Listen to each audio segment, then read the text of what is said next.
fun games going on, and we've got the first cars ready to head up the hill.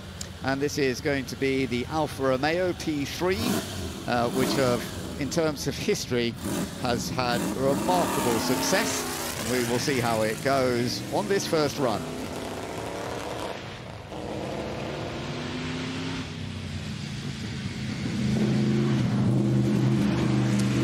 We have the first of the cars heading up the hill on the shootout, and so we're into the early scales. Gareth Graham taking the Alfa Romeo P3 up the hill first to give us a bit of a feel for some of the times. Of course, he's in one of the early stints of the groups that we've got, the pre-war category, so it won't be the fastest of all, but it starts to give us a bit of an idea, and we'll see plenty of cars coming up, cleaning the track even more and making it even faster.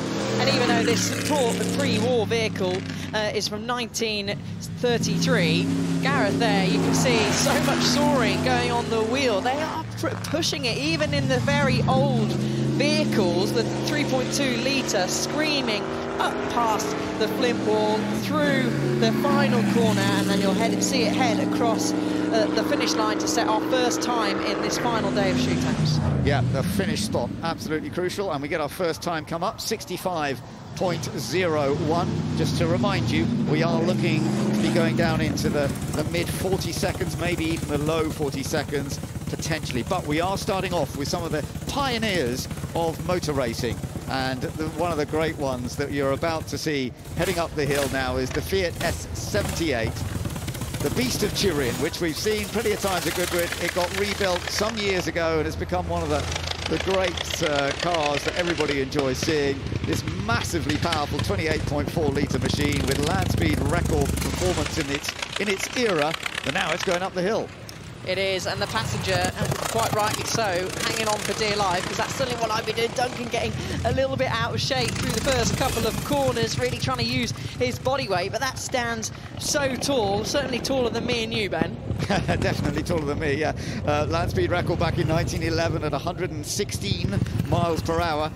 It has actually gone as fast as 132 miles an hour in its time. It's not going to do that speed on a hill climb like this. And of course, being as land speed record machine, it wasn't actually designed to get off the line particularly fast. That wasn't part of the gearbox design, but they've done a good job, and we'll just get a little bit of an idea in a moment on the time as he heads up towards the final stage. That's just that little gentle right-left curve where you can pretty much keep it flat out here and just reaching the peak of the hill, and then you come across the finish line, and then you get the recording of the time coming across that line, and he's done 75.69 seconds. So as you would expect, it's not exactly the fastest, but that's what we see in this early stage, the pioneers. And now we've got one of the Mercedes, and we're celebrating a lot of Mercedes actually this weekend, aren't we? Yes, 130 years of Mercedes, and this is Archie Collins at the wheel, and we see Ben and Archie quite often at the members meeting and revival as well in these cars. So from 1907, this car, it debuted at the French Grand Prix many years ago, 1907 season, and had taken many wins. And Archie, you can see, has got someone alongside him, and naturally the mechanic would have been sitting there, and you can see reaching out the back, there's a pump there, because it needs some juice, this old motor. Let's see, going across the line then, and it's in the it's into the 80s. I thought he might just be in the 70s, but he's done 80.1 seconds, so yeah, impressive stuff. That was a little slower than Duncan Kitaway, as we see Martin Eder now heading off. And let's see how Martin gets on with this one. This is the Mercedes W125, 5.7 litre straight 8. Dominant force in 1937. It really was the Grand Prix winning machine of many, many races. And it's such a beautiful machine. I mean, this was a period when Mercedes Motor Union were doing all the winning in Grand Prix racing. It was before the World Championship began, but it had become the big thing. Land speed record had kind of been more important, but then Grand Prix racing in the 1930s was huge, and this was one of the great classics. It was, and would you believe this or not, Ben, that this very car, the W125, has reached speeds of over 190 mile an hour, and that was recorded all the way back in 1937. So I don't think it's going to be quite getting near that pace today, but Martin bringing it up to the top of the hill as we await for him to cross the line.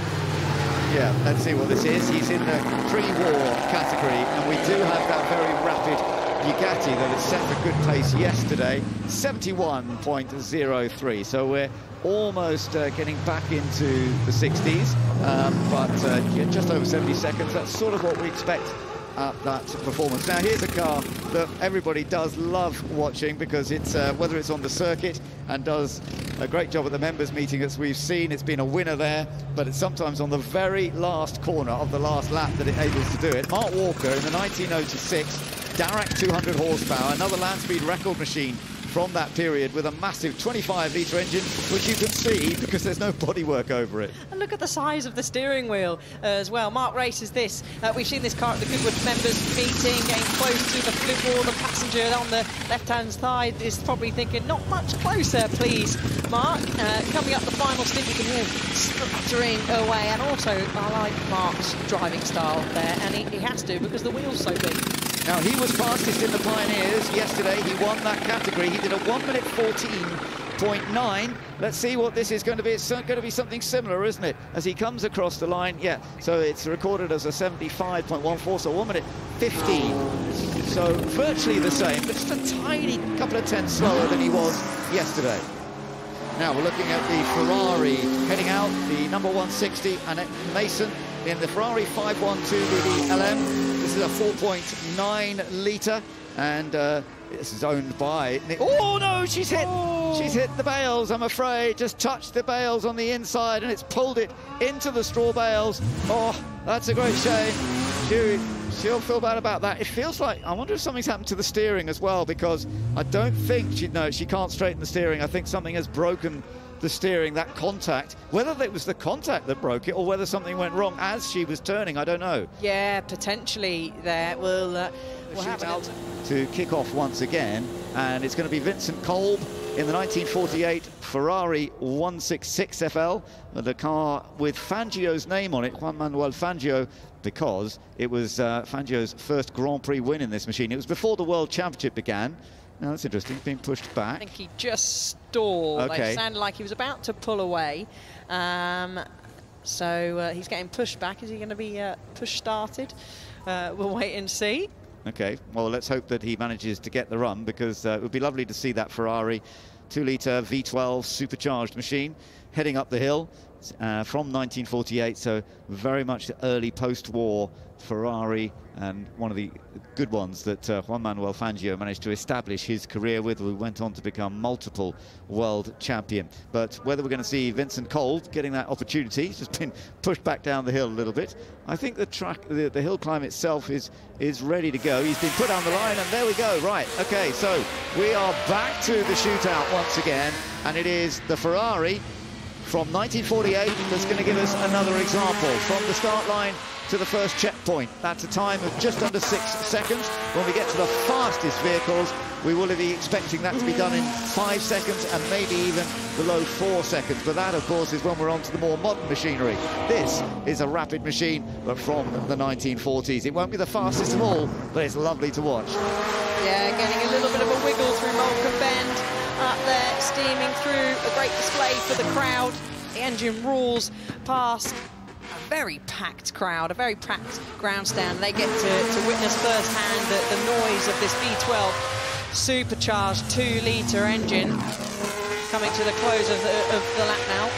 I noticed he was a little bit cautious through that area where Annette Mason had gone off. He was well clear of the bales, just to make sure that it wasn't something that could happen again. Across the line, and the time 63.87 seconds, and that is one of the fastest times. In fact, that is the fastest time that we have seen so far. But this one set the pace in its category, the pre-war category yesterday, and I think Julian Mazoud is likely to set the pace once again, because he's very rapid here. Yeah, he actually didn't get a good start compared to Vincent, but the middle sector and the next sector is very good. They are quite short sectors along here, so Julian is very fast, historic racer in the Goodwood member meeting, and Revivers always gives us exciting races, and he goes across the line with a 61.95. Yeah, that's pretty impressive. It's very similar to what he did last time out yesterday. Now, Pat Blakeney-Edwards, he's always very rapid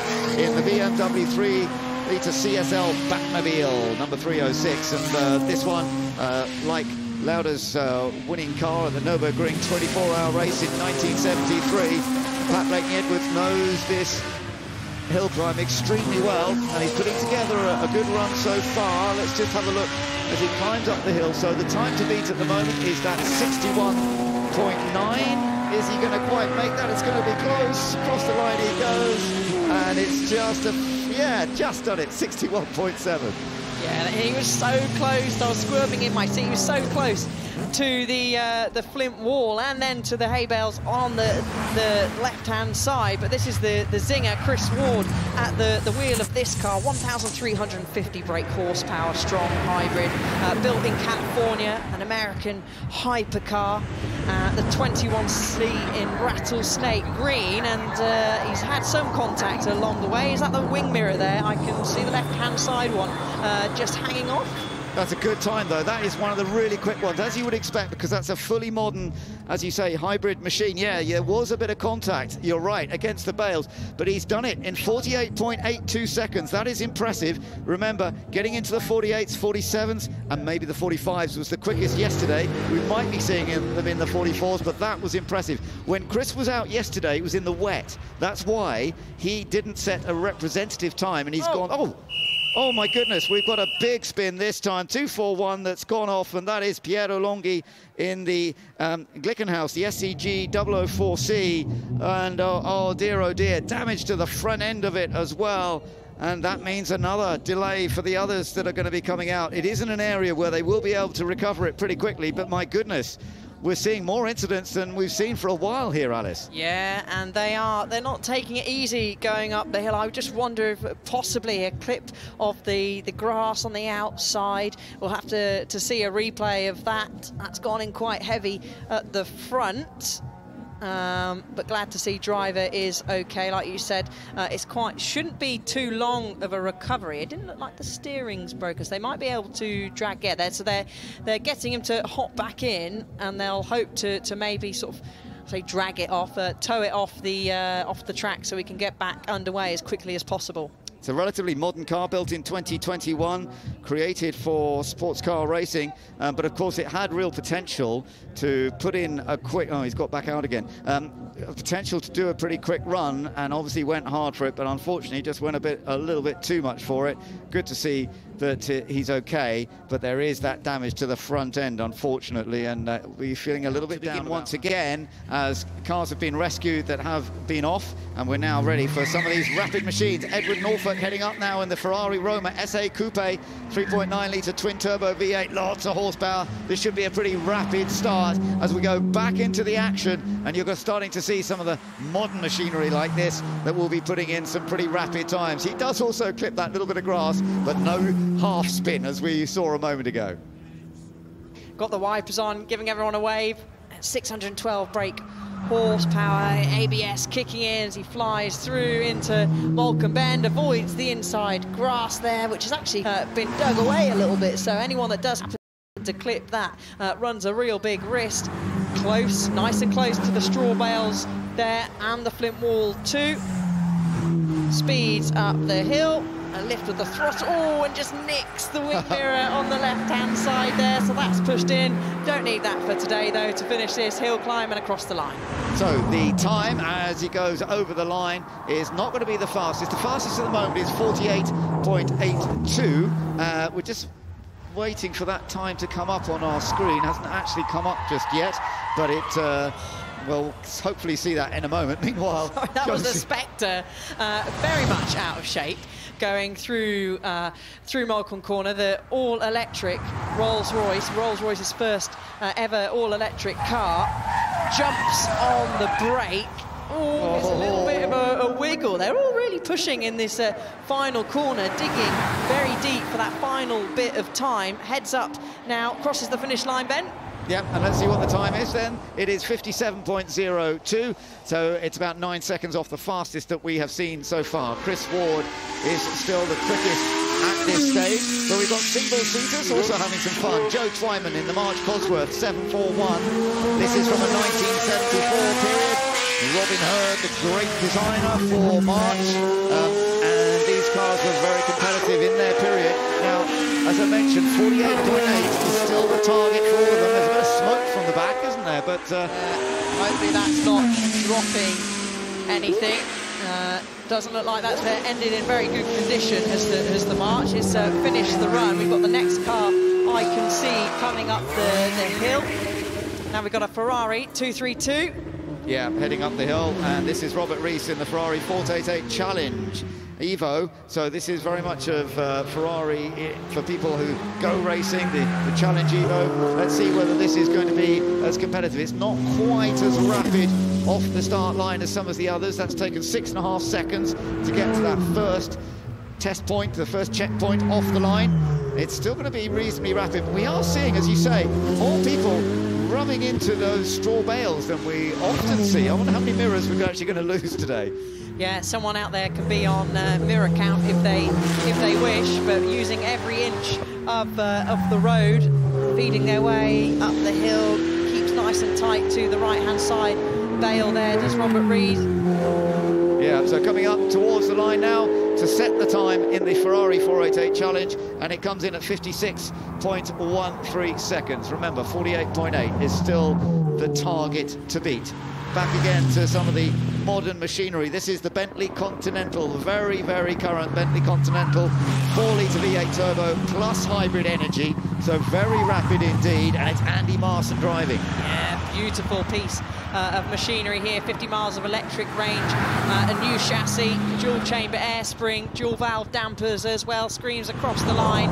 A fairly decent time though. Yeah, a very good time, 54.42, puts him second overall so far. Meanwhile, also out on track, it's getting busier. Lars Kern in the Porsche Taycan Turbo GT. This is all electric, very powerful as well. It's the most powerful current production Porsche, or ever, of a production car Porsche in terms of the electrical power. Let's see how this goes. It's going to be somewhere close to those target times. I don't think it's quite going to get down to 48, but it may well be challenging for that second spot. Yes, 53.34, and that puts it into second position. It's still the Zinger that is leading, thanks to Chris Ward. Yeah, now up next is the Genesis GV60 concept. So this has been launched this weekend, a global debut for this car. A dual electric motors. Magma, the new performance sub-brand of the Korean luxury manufactured Genesis, and look at that, getting on that grass, kicking up plenty of grass, heading up to Morecambe Bend now, a stamp on the race. You can see the track's still pretty dusty, Ben, as runs all very deep into Morecambe Corner, just about keeps it on the tarmac. It's a good run so far. It was a very good start, no surprise there. Good sector as well. I'm not sure it's quite going to be the fastest, but it's up there with some of the quickest that we've seen. Gethin Jones really attacking, going for it right from the beginning there and sliding around in the all-new, as you say, Magma concept Genesis GV60. Over the line it goes, loses a bit on the end, so it's 52.72. Doesn't quite get into the 40s, but that was a good effort. Yeah, very good effort there from Gethin. Next up is the 636 in your programme.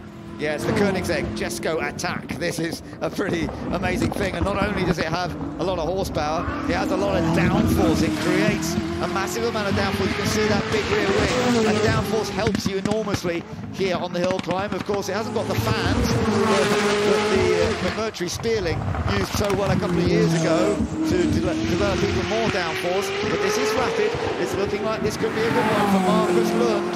It's not quite going to get the fastest, but it's just over 50 seconds, 50.3, and that means it's back up there again into second fastest, I believe. Now we can get a little bit on board here. Again, Kenny's woken up now because he's on the run. He was the driver we saw having a little snooze in the car during the break, but he's behind the Sauber Mercedes C9. Yeah, so let's see how Kenny Atchison does. He's working it hard. Kenny, a very experienced racer, loves his Sauber, of course, this very successful car in period. He's going to come over the line, a little bit off, but still a great effort. 51.9 seconds, and yesterday he did 51.9 as well. That's brilliant. He's done exactly the same time. Now, Gavin Kershaw, very experienced racer and part of the Lotus manufacturer in terms of doing a lot of the development work, and he's in the Lotus Evija, the all-electric, very rapid. This has got 2,000 horsepower. He's done a good first stint, although the start make the best of starts. I thought it might be a little quicker off the line. So again, I don't think it's going to be quite enough. It's over 50 seconds. Over the line goes Gavin, 51.6. That puts him third currently. He does. Following up behind him is the BMW M4 GT3 filling M at the wheel. But here now we have Jake Hill in the Nissan Skyline. We saw him go up in one of the shadows and was getting all crossed up and definitely pushing 100%.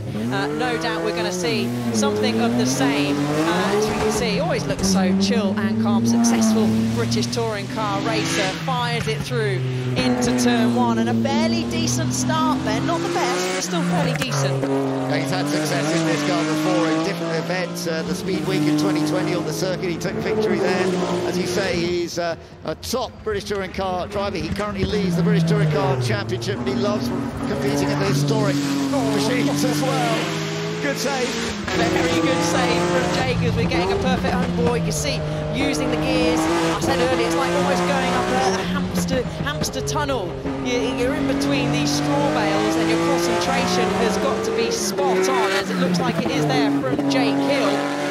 Is it going to pip the fastest time? It's going to be close. Over the line he goes, 48.91, and that puts him just second. He's less than a tenth slower than the Zinger, but Chris Ford is still holding on to that top spot at the moment. Jake Hill up in the second as we go into some Lotus Formula One attack. And Nicholas Padmore, very experienced. He's had various records on the Goodwood circuit.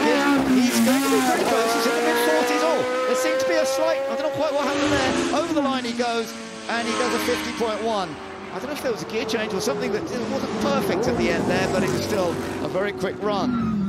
Now, it's all happening. We've got the Iron Dames Lamborghini Huracan heading up the hill with Karen Gaillard. She is running up. You saw something else? Yeah, she's left a small lock-up going into Malcolm Corner, hence the noise. This is the Iron Dames. Deborah Mayer started up the Iron Dames for promoting women in motorsport. Very successful team across the board, and she goes across the line. That lock-up and running wide certainly would have lost her time. So Karen will be slightly disappointed with that, but she slots into 8th place.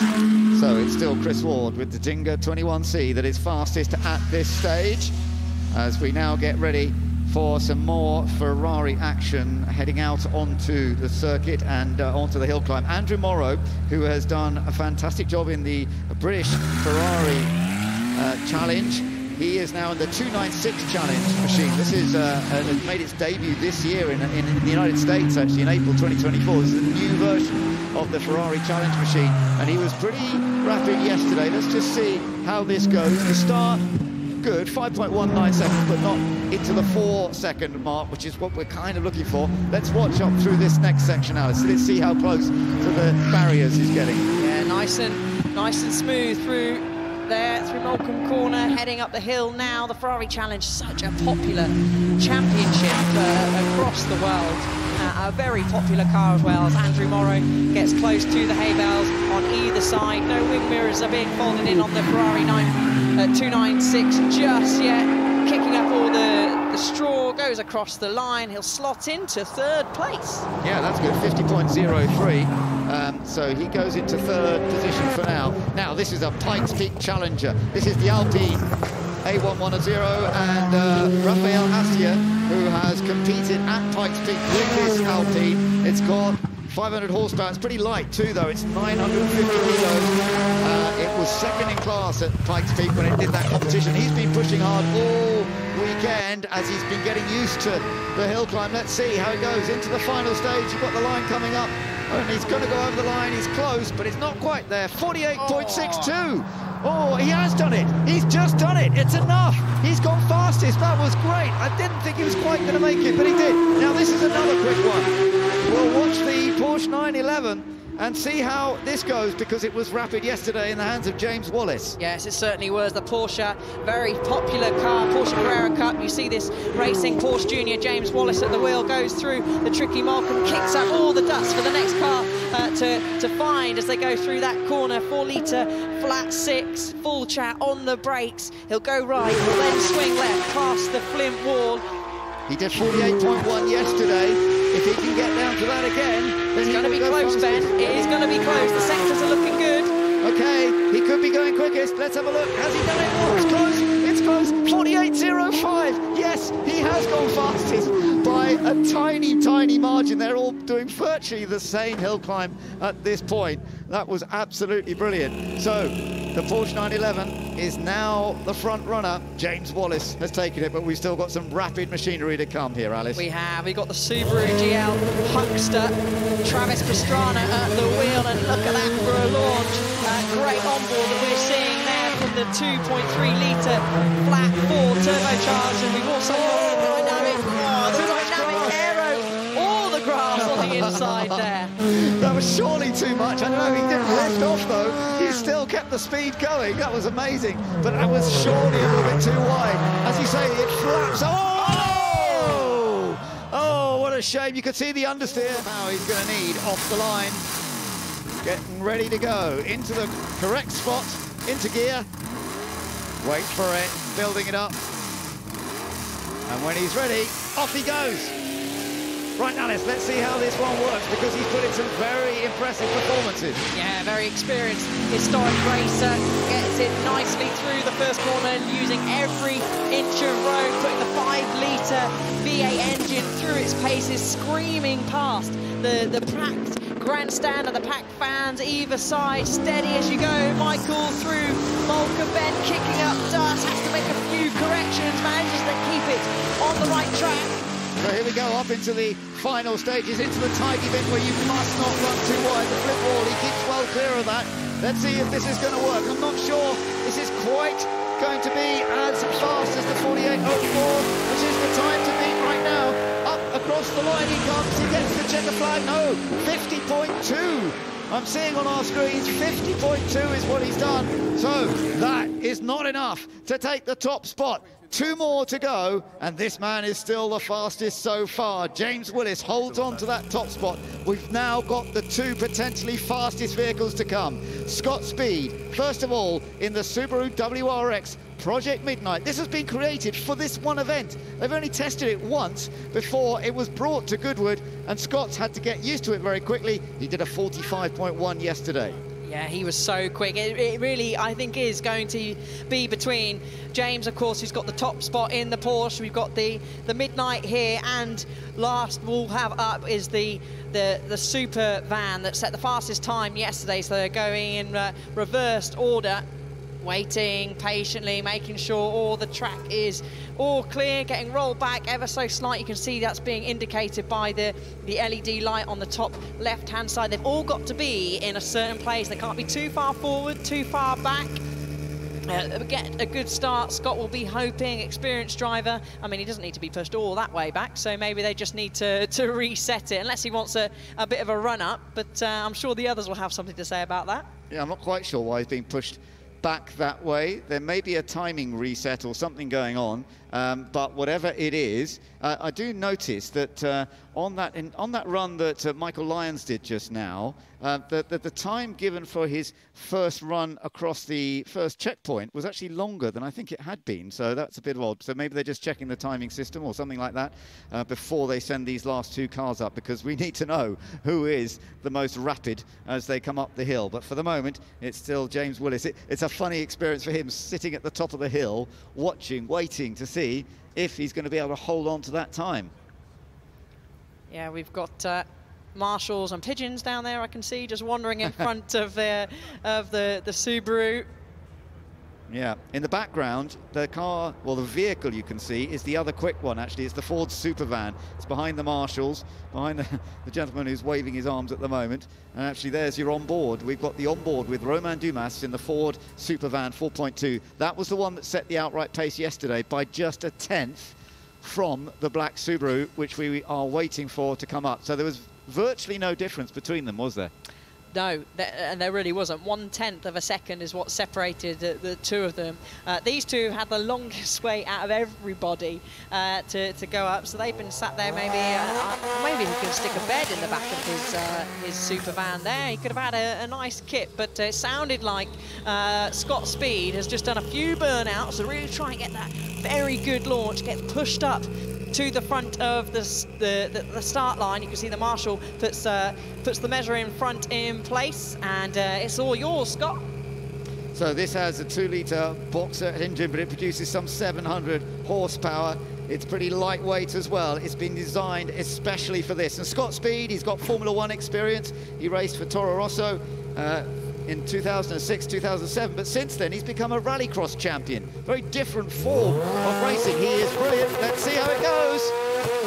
Scott Speed off the line, going to try and take the fastest time here at the shootout at the Goodwood Hill climb through the first turn, and it's a good start, 4.5 seconds. He is definitely on the mix as long as he doesn't hit the grass too much. Yeah, it wasn't actually as quick as Travis Pastrana, who we saw go off, but he comes in to get out of shape into Moulcombe Corner. Does he keep it on the black stuff? Yes, he does. Uses every inch of road on the outside. The sectors are looking good, Ben. He's the fastest in the middle sector so far. He uses every inch of the road there. James watches early on. He's definitely lost a wing mirror there at some point. Over the line. He's coming over the line. Is he going to beat the time, the target time across the line? He comes at 46.08. He's done it. He's gone fastest. And James, who was watching there, fascinated to see whether he was going to be able to hold on. No, unfortunately, James, you've just been beaten, but you still did a brilliant job. The youngster in the Porsche up against a vehicle that's totally different, of course, that's been designed specifically for this event. Scott Speed has taken the top spot now, and it has set the time at 46.07 seconds. Let's take a look at some of the fun and games. Look at that, Ben, getting out of shape, heading up to where, well, everyone's found the hay bales at some point at Moulcombe. Several drivers have already, and actually when he's meant to be turning left, he's turning right. But here we go, the one last driver that can beat Scott Speed, Romain Dumas, who actually set the fastest time yesterday. A 45 dead was his time. Scott Speed's going to know from being up the top that he is the fastest at the moment. He's got to sit and wait patiently, a nervous wait for Scott. There is 2,000 horsepower in that Ford Supervan. It's got 4 electric motors. Away we go. Right, this is the one to watch. Romain Dumas, who twice before has been the top man here in the hill climb. Can he take a third win of the hill climb shootout? He's got to keep it tidy. He's got to use all of that speed and power. It was a good getaway. 4.4 seconds. It's going well. Yeah, it's going very well. It flies through, kicks up all the dust. He uses all the amount of road. This is going to be so close. They are neck and neck, Ben. Wow, this is going to be tight. Can he do it? Can he beat Scott Speed? Is it going to be the Ford Supervan, or will it be the Subaru that has taken the victory? Romain Dumas doing everything to try and get across the line. A fraction faster. Over the line he goes, and it's 43.98. He's done it. He's done it. 43.99 in the end when it's worked out. Romain Dumas takes his third win at the Goodwood Hill climb on the Festival of Speed. And Scott Speed has to settle for second place. Romain Dumas really did it there, and that was a fabulous time, wasn't it? Absolutely fabulous. He casually just slackens his belts there as if, yeah, that was just a casual drive up the hill. Looked so chill, but wow, so impressive. Hugely impressive time there from Romain Dumas. Beat his time easily from yesterday, so huge congratulations to him in the Ford Supervan. It's fascinating. The original Supervan that they created was back in the early 1970s, based on a Ford GT40 chassis with the Mark 1 Transit standard body shell on it. And I think that's what sort of started this whole idea of creating the Ford Supervans. This one first appeared here at Goodwood 2 years ago, and it wasn't as quick as this, but they have modified it since. It was modified to do the Pikes Peak, and now it's come back 2 years later, and it has taken the win. Many congratulations to Romain Dumas taking the win. And we can hear from him now with David. Romain, that was unbelievable. How do you feel? Well, I don't know if it was unbelievable, but yeah, 2 corners to the end, I was quite close to the wall. So yeah, I was pushing quite hard, I have to say. A lot of fun again, like always, you know, in this kind of I mean, Goodwood is just amazing. It's a 40-second, but very intense, as you can see with the Ford. I mean, it's quite impressive to go at this speed through this small field, but again, a lot of fun. I told you yesterday I will push at the final, so I'm quite happy that we won it. It's good. Well, you certainly did. And did you have any idea how fast Scott had gone on his run? No, not at all. For sure, I saw that they are very motivated, you know, very good that we have competition at this level. I mean, unfortunately, it was many crash, but many crash also shows that everybody is pushing to the limit. And I think, you know, we are also happy to be here at the end of the day. We all want to win. That's competition, and it's for fun. But he proved again this year that we are all, I mean, sending everything for the last final run, and it was very good. Well, everybody does want that crown, and you had to pull out the fastest time you've done all weekend in order to beat Scott, which you did. We're going to put the run up on the screen for you there to have a look at, and if you could talk us through how it went for you. Well, the first corner, you know, is very difficult always because you have to judge the grip. So second corner here is quite tricky because we have so much power that the traction is always difficult to put on the ground. For sure, this corner at the end of the straight is always the hardest one because you see people are doing mistakes here. So I took it a little bit carefully. But for sure, from this point on, you know, we have quite a lot of downforce. I knew that I really need to push at this point. And yeah, it was good. I mean, the next one was, for me, the most scary one. In exit here, I lost a little bit the car, quite close to the wall. But it was okay. I mean, a lot of fun, like always. Yeah. It certainly looked fun. His Grace now has the prize. Well done, mate. Great. Yeah. You're a star here. Oh, I don't know if I'm a star, yeah, but fantastic. Which was the best? It was a brilliant drive. It looked sensational. Thank you for everything again. Well done. Thank you. So I think we have to drink now, right? I think you're allowed to. I think you've earned it. 40 seconds, but you know, it's a good excuse, right? You've earned every job. Thank you. Our champion, 2024, Romain Dumas in the Supervan. So yeah, I need to find some people to spray the champagne right now. So I don't know who is interested. Anywhere except for me. Yeah, why that? Well out of the way. Romain Dumas won this in 2018 in the VW IDR and then did the same again in 2019, but this is his third victory, the first time with a Ford. This time, of course, with the Supervan 4.2, all-electric, very, very powerful and extremely effective on the hill climb. Many congratulations to Romain Dumas. It was a long process today. He was sitting down at that bottom end of the hill climb for a long time as we had various incidents to sort out, but he sorted it out very well. Oh, he certainly did. That was just such a lap. I'm really disappointed he didn't spray David, though. He'll have to get him next time, hopefully, when he comes back to tackle on the hill and retain his first place spot. But what a piece of machinery. Who would have thought that a van would be the fastest going up the hill? But well done to Ford, producing some incredible bits of machinery. Yeah, wonderful stuff. And as you say, they redeveloped this machine for this event. They changed it around again from the Pikes Peak, and they have made it work extremely well. Romain Dumas, of course, huge experience in sports car racing, but also on hill climbing.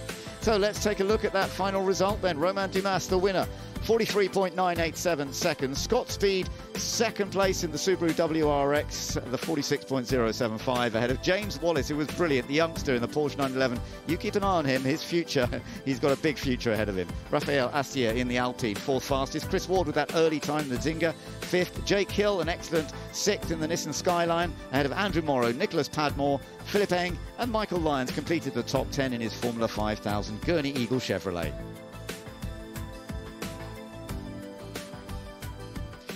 So it has been absolutely fun to watch the hill climb battle here, and let's just take a look at some of the highlights of the action, because there were a few incidents, there's no doubt about it.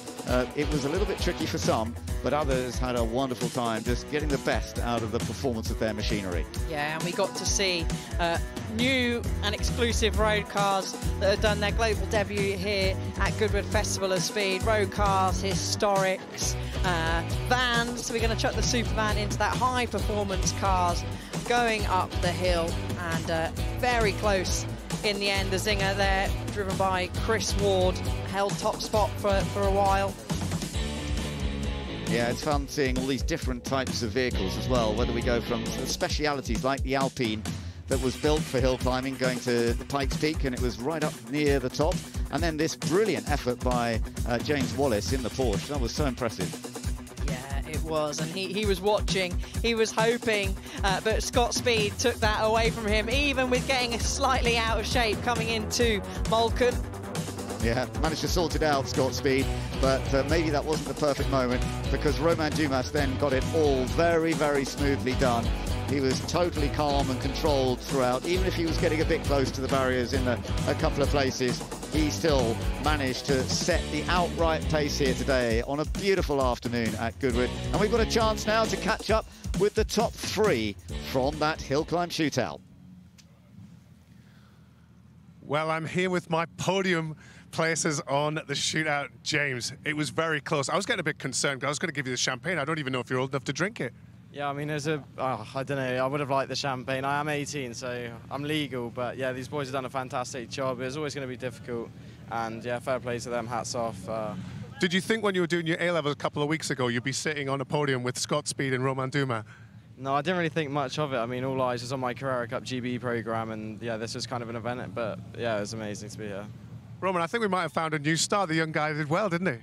Well, you know, Carrera Cup is always the best to find new driver. I mean, I started with that more than 20 years ago, so I'm sure he will have a great future. If he knows how to drive here, normally he should be good to drive in Le Mans. You know, it means he has some balls in his pen, yeah. Nicely put. Did you have any other advice for him on the hill? Well, you know, at the hill, you know, you just need to switch off a little bit for 40 seconds, and this you don't need to do in Le Mans if you want to do a good career. Scott, also your first time up the hill, it was very dramatic. Give up a few smiles up there. You were going left when you need to go right and right when you need to go left. Did you have fun out there? Yeah, oh, it's a blast. I mean, I got probably the funnest car to drive. The four-wheel drive Subaru is so much fun.